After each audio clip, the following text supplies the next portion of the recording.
పరమానందయ్య గారి శిష్యుల కథలు మూడవ భాగం ఎలుకల వేట. పరమానందయ్య గారి శిష్యులు రెండవ రోజు ఉదయం మామూలుగానే నిద్రలేచి ఇంట్లోకి వెళ్ళారు. ఆ సమయంలో అటూ ఇటూ పరిగెత్తుతూ ఉన్న ఎలుకలు వాళ్ళను విపరీతంగా చికాకు పరిచాయి. వాళ్ళకు విపరీతంగా కోపం వచ్చింది. వాళ్ళని పట్టించుకోకుండా తిరుగుతున్నందుకు మరింత కోపంగా ఉంది. వాటికి కర్రలు చూపించి బెదిరించే ప్రయత్నం చేశారు. రంధ్రాలలో కర్రలు పెట్టి తిప్పారు. అయినా అవి లెక్క చేయకుండా తిరుగుతూనే ఉన్నాయి. రంధ్రాలలో కర్రలు పెట్టినప్పుడు మాత్రం లోపల ఉన్న ఎలుకలు బయటికి పరిగెత్తుకొచ్చాయి. కొన్ని ఇంట్లో నుంచి పారిపోయాయి.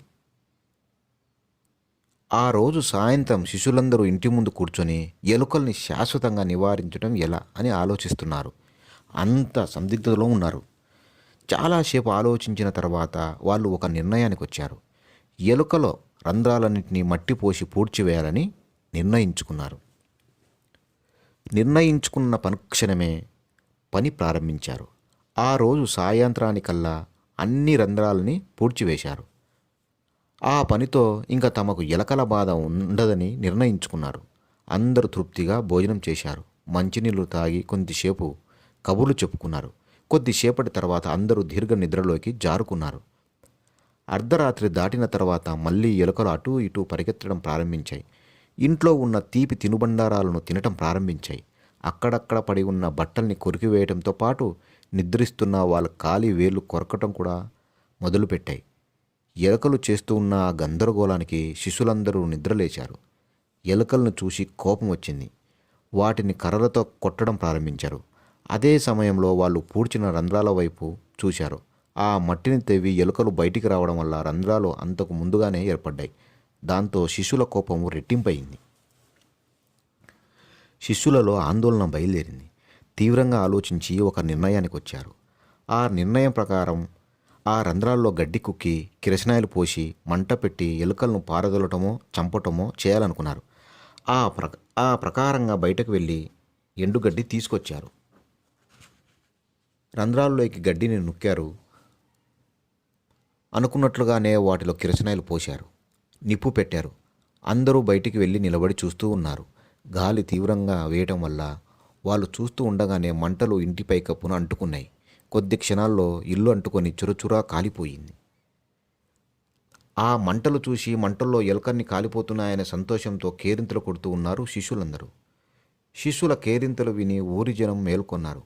కారణం వాళ్ళకు అంతు చిక్కలేదు. అందరూ బయటకు వచ్చి ఇల్లు కాలుతూ ఉండడం చూశారు. మాస్టర్ ఇల్లు కాలిపోతుందని వాళ్ళందరూ అరవటం మొదలుపెట్టారు. మంటలు ఆర్పుదాం రండి అని కూడా వాళ్ళు పొరుగు వాళ్ళను ఉద్దేశించి అరిచారు. అందరూ అక్కడికి చేరి మంటలు ఆర్పే ప్రయత్నం చేశారు. ఆ ప్రయత్నాన్ని శిష్యులు అడ్డుకున్నారు. అడ్డుకోవడమే కాకుండా మేమే ఎలుకల్ని చంపటం కోసం ఇంటికి నిప్పు పెట్టాం అని గర్వంగా ప్రకటించారు. దాంతో ఆగ్రహించిన గ్రామస్తులు, మూర్ఖులారా, ఎలుకలను చంపటానికి ఇల్లు తగలబెట్టమని ఎవరు చెప్పారు మీకు అని కోపంతో శిష్యుల్ని కొట్టడం మొదలుపెట్టారు. దెబ్బలు తింటూ భయంతో శిష్యులు అటూ ఇటూ పారిపోయారు. కొద్ది సమయం తర్వాత అందరూ ఒకే చోట చేరి గురువు గారిని కలిసి అన్ని విషయాలు వివరంగా చెప్పాలని నిర్ణయించుకున్నారు. అలా నిర్ణయించుకున్న మరుక్షణమే గురువుగారి దగ్గరకు వెళ్ళి ఆయన కాళ్ళపై పడి ఏడవటం మొదలుపెట్టారు. శిష్యులు ఎందుకు ఏడుస్తున్నారో గురువుగారికి అర్థం కాలేదు. కారణమైనా ఊహించలేకపోయారు. కారణం అడిగారు. జరిగిన విషయమంతా గురువుగారికి చెప్పి, గురువుగారు, గ్రామస్తులు మమ్మల్ని ఎందుకు కొట్టారు అర్థం కావటం లేదు అని అమాయకంగా అడిగారు. తమని అభినందించకపోవటానికి కారణమేమిటో కూడా శిష్యులకు అర్థం కాలేదు. అంటే ఇల్లంతా ధ్వంసం చేశారన్నమాట. మిమ్మల్ని ఇల్లు కాపలా ఖాయమని అడిగితే ఇల్లు తగులపెట్టారు. గ్రామస్తులు అసలు మిమ్మల్ని మంటల్లో వేసి ఉండాల్సింది. అసలు మీ ముఖాలు నాకు చూపించొద్దు, పొండి, పోయి ఎక్కడన్నా బ్రతకండి. శిష్యుల నిర్వాకాన్ని తెలుసుకొని కోపంతో అరిచింది సుందరమ్మ. భార్య శిష్యులపై అరుస్తూ ఉంటే గురువుగారు నోరు మెదపకుండా చూస్తూ ఉండిపోయారు. గురువుగారికి కూడా శిష్యులపై విపరీతమైన కోపం వచ్చింది. ఆ ఇల్లు నా పూర్వీకుల నుంచి నాకు సంక్రమించింది. అటువంటి ఇంటిని ఈ మూర్ఖులు తగలబెట్టారు.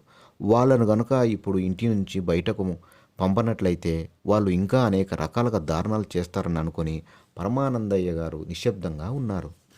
శిష్యులు నిస్సహాయకంగా గురువుగారు వైపు చూస్తూ ఉన్నారు.